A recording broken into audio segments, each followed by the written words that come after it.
My grandfather was from the generation of African American men who weren't satisfied with their condition as second class citizens in this country. And he wasn't satisfied with his economic status. He wasn't satisfied with his spiritual identity. He had issue with uh, the way that God and human beings were presented in the churches, and saw them as kind of degrading to the intelligence of Black people. And so in his mind and in his spirit, I think he was searching, and he found some relief in the presentation of the dignity of Black people by the Honorable Elijah Muhammad. And I think it touched him so deeply that he felt a need, an obligation to share it with his grandson. And I was a very young boy. I was maybe 4 or 5 years old. And he would have me sit very close to him. And he had collected copies of the Pittsburgh Courier newspaper. And I think at that time it was out of print, but he had collected these papers, and the African American press was important. After descendant Ali, yeah, we writing history. After descendant Ali, for the whole world to see. Oh yeah. Way in which the African American community stayed informed about our people's struggle for respect in American society. And so he paid very serious attention to the contents of that paper, and in particular, the article that was authored by the Honorable Elijah Muhammad. And what stood out to me in my memory was how attentive he was and concerned he was that I would be paying close attention to him in a kind of reverential way. And he read to me the words of the Honorable Elijah Muhammad from the Pittsburgh Courier newspaper. And I think at that age, I registered the seriousness in him. And there was a photograph. And so I think that photograph of the Honorable Elijah Muhammad touched me at that tender age. And the seriousness of my grandfather, serious attention that he was giving to the words that he was sharing with me from the Honorable Elijah Muhammad. So as I developed into my adolescence and teenage years, I'm sure that that had a deep and profound influence on me.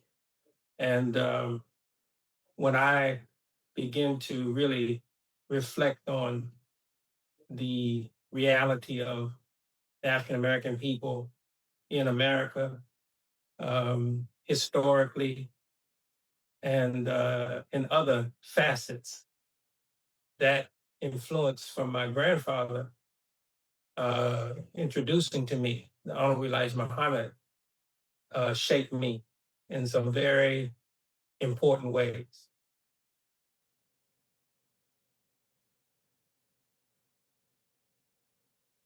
Respect for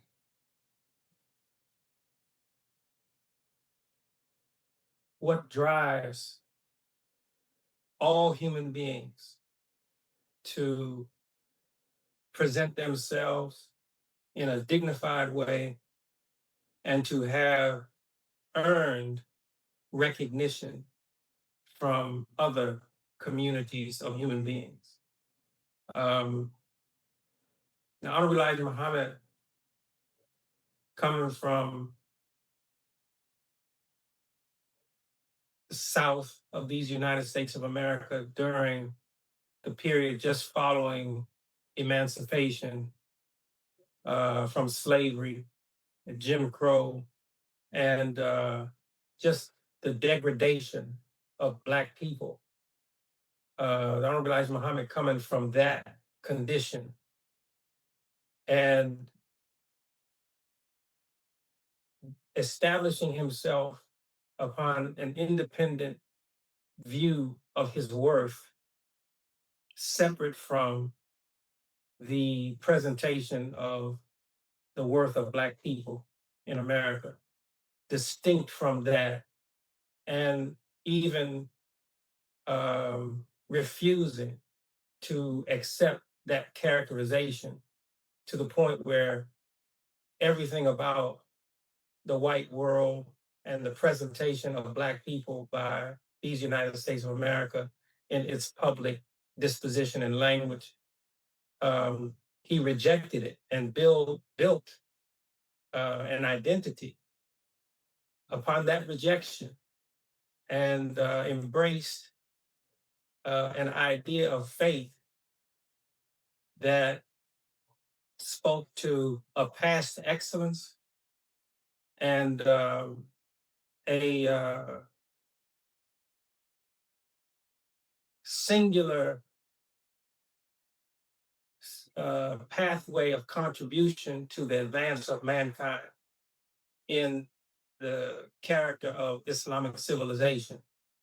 The Honorable Elijah Muhammad's influence was to a Black man and woman that had been taught to hate themselves. He offered them a new appreciation for their beauty, for their dignity, for their possibilities. And he offered them an identity that signaled an independent respect for their own intelligence, their own moral interests, and their potential to shoulder the responsibility for the advance of civilization. Coming from Georgia in Jim Crow South, and having the following that he had, and keeping the attention of that following and the respect of that following for as long as he did, and challenging the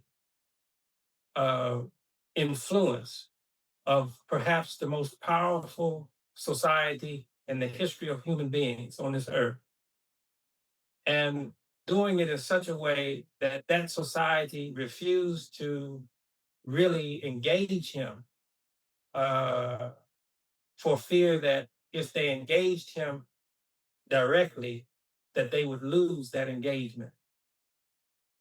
I don't think that history will show us ever again, or we will ever see again, that kind of development coming from a people in the person, in an individual. So the Honorable Elijah Muhammad is both unique, special, and a blessed representation of Black people dignity. And he represents also a enduring and sacred, I would say, influence that he prevailed in introducing Islam as an identity for Black people. And the proof that he prevailed is we have now, I don't know, 4 or 5 generations of African American Muslims. And we have a forward-looking, positive, and confident view of an Islamic community future for the African American people.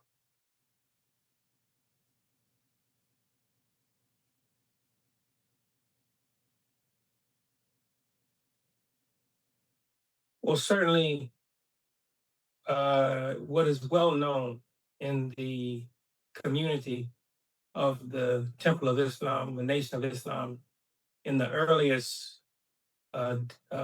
history of that community. Imam W.D. Mohammed, as we know him,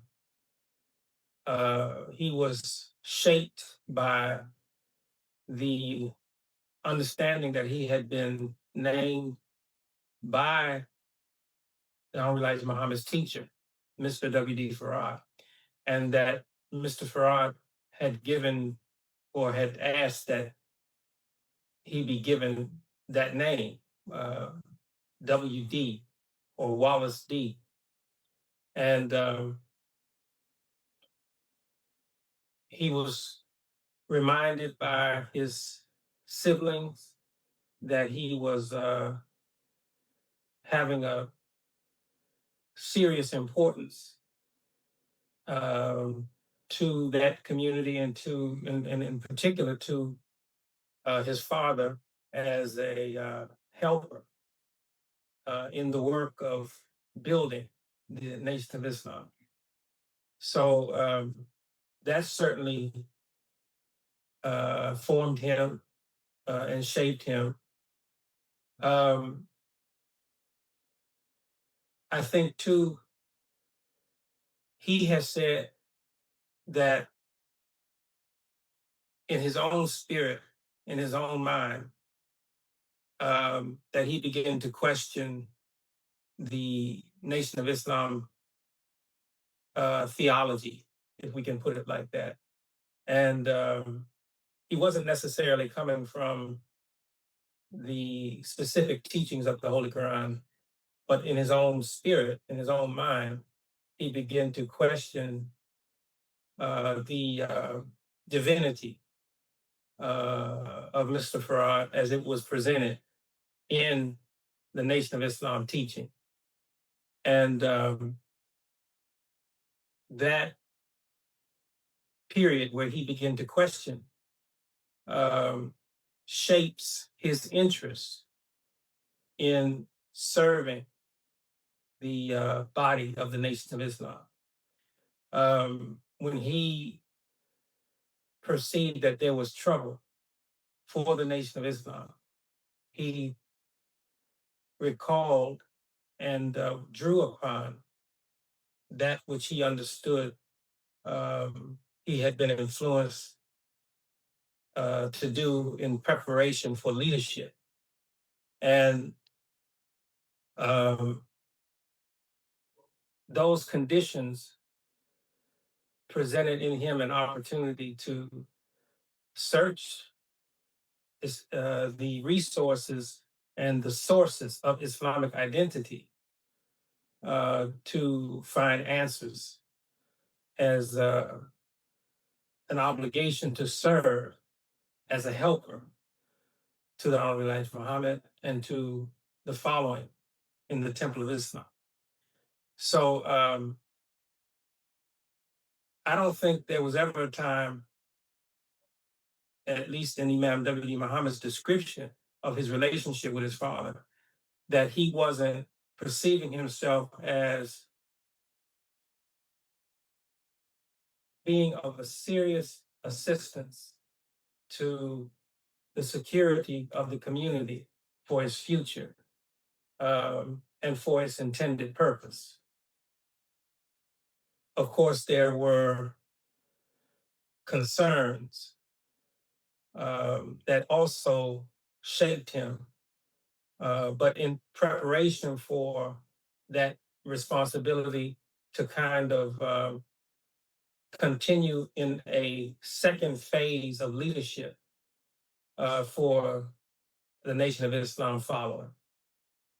In the context of assisting his work and his ministry as leader of that community and in the transition from the teaching of the Nation of Islam to the requirements of Islamic identity that are clearly displayed in the Quran teaching and Muhammad the Prophet's teaching.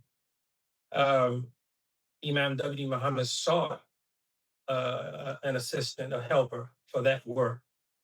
And I think he um, sought also a person that he felt that would respect what he was formed upon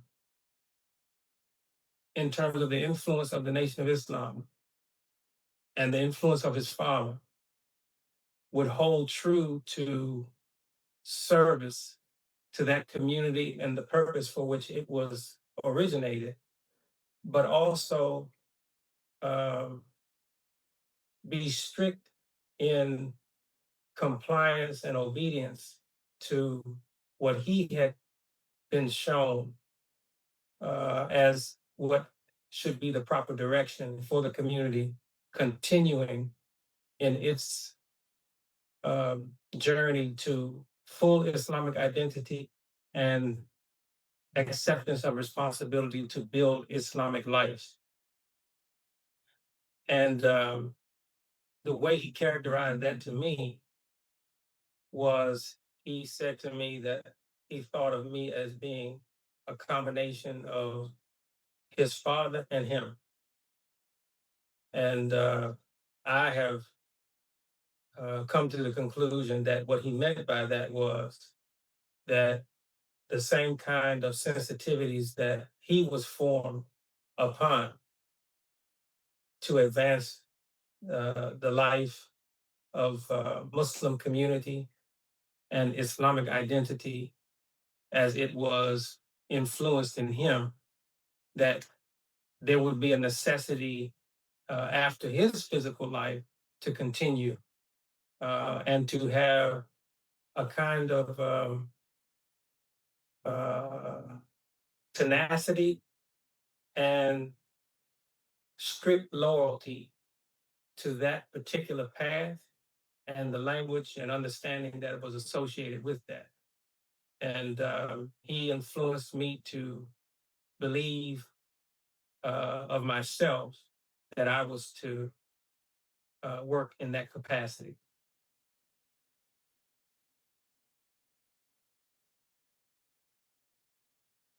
I was watching some time ago, some years ago, a video of the Honorable Elijah Muhammad and a speech that he was given, and present there in that at that moment, at that time, was some persons well known in the history of the African American people, Malcolm X, who was at that time the national spokesperson or representative of the Nation of Islam. He was sitting in the chairs just behind Elijah Muhammad as he was speaking. And in this presentation that he was giving, he recalled a lynching that had taken place near the city that he lived in Georgia, that had really frightened, had a chilling effect, as we would expect, on the African American community in that area of Georgia. And he, in recalling that lynching, he indicated that he had made a special prayer himself to God to give him something of logic, a reference, a principle, a discipline, a pathway of knowledge, something that would establish him in his own mind and his own body, his own family, independent of the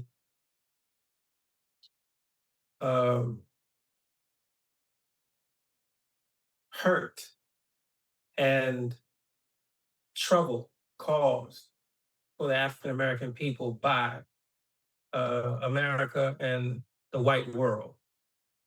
His prayer was to have something special from God that would put him in a position where he would not have to suffer the abuses of the white world, that he could be established independently of the white world.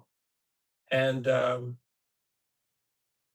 that expression in prayer, in a prayer, private prayer, personal prayer, we believe was an indication of a special kind of sensitivity that God was unfolding in him to serve the interests of the African American people for a real establishment with an independent idea of themselves, independent identity, and blessed, special, sacred, and protected identity from God himself. And if we look at that and we take measure of where we are presently, we can say with a great deal of confidence that God answered that prayer of the Honorable Elijah Muhammad, or at that time, Elijah who.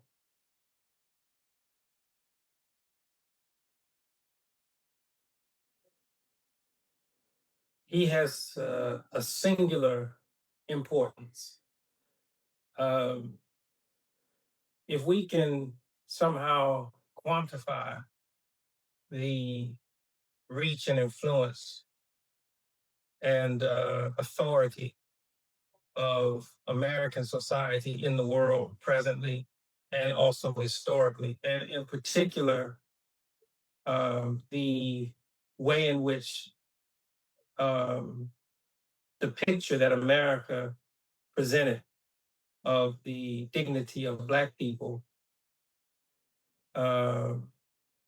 and the response, the intelligent, disciplined, and resilient response to that presentation by the leadership of the Honorable Elijah Muhammad in